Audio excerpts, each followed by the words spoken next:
Peggy 12.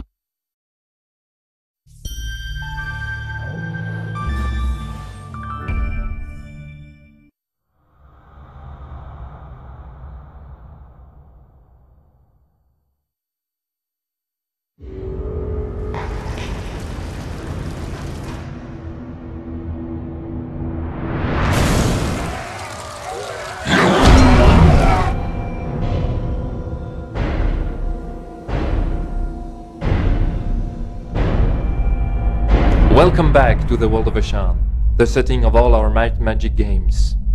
Let us take you back in time, 400 years before Heroes 5, at the time of the second Blood Moon eclipse.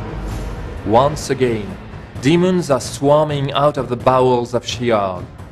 To repel the invasion, the various nations of Ashan will have to set aside their petty quarrels and unite their forces. The Knights of the Holy Empire and the Necromancers of the Seven Cities will get help from the most unexpected of allies. The ORCS. Way back during the first eclipse, the peoples of Ashen were in really bad shape. Demons were pouring out of Shi'ar and they were being overrun. What they eventually did was they called upon the wizards of the Seven Cities to come up with a solution. And they got this kind of unkosher idea and started injecting demon blood into criminals. These criminals ended up turning into what we now call the ORCS. And the ORCS were demon bashers. And these orc armies then pushed the demons back into Shi'ar, and there was a relative time of peace. Now the wizards were extremely proud of what they'd accomplished. The orcs had won the war. And so they decided to keep the orcs as slaves. Now orcs will be orcs.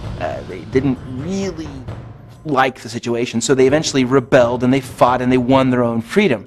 And by the time you get up to Heroes 6, there are still a lot of animosity in people that preferred them in chains. Sandor is the bastard child of Duke Slava of Griffin and his first love, the beautiful Lady Elizabeth. A political burden since birth, he soon became a troublemaker and found an outlet for his frustration and anger alongside his father's master of arms, the orc, Thrall. Imagine the Duchy of Griffin and the Duchy of Wolf, they've been feuding for decades. Sandor's that son that just finally can't put up with it anymore.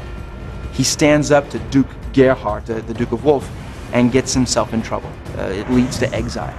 Krau takes Sandor into the Red Skull Islands.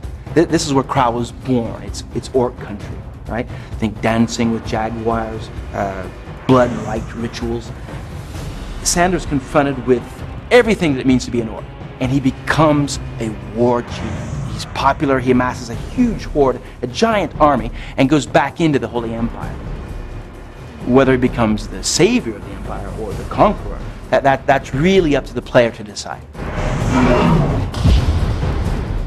The orc strategy on the battlefield is pretty straightforward. Rush now, think later. The stronghold creatures are fast, highly mobile, brutal, and tough. Their melee damage output is simply the best in the game. They have thick skin, brutal determination, high pain threshold, and an innate resistance to magic. And their faction ability, the Blood Rage, improves their already impressive offensive capacities.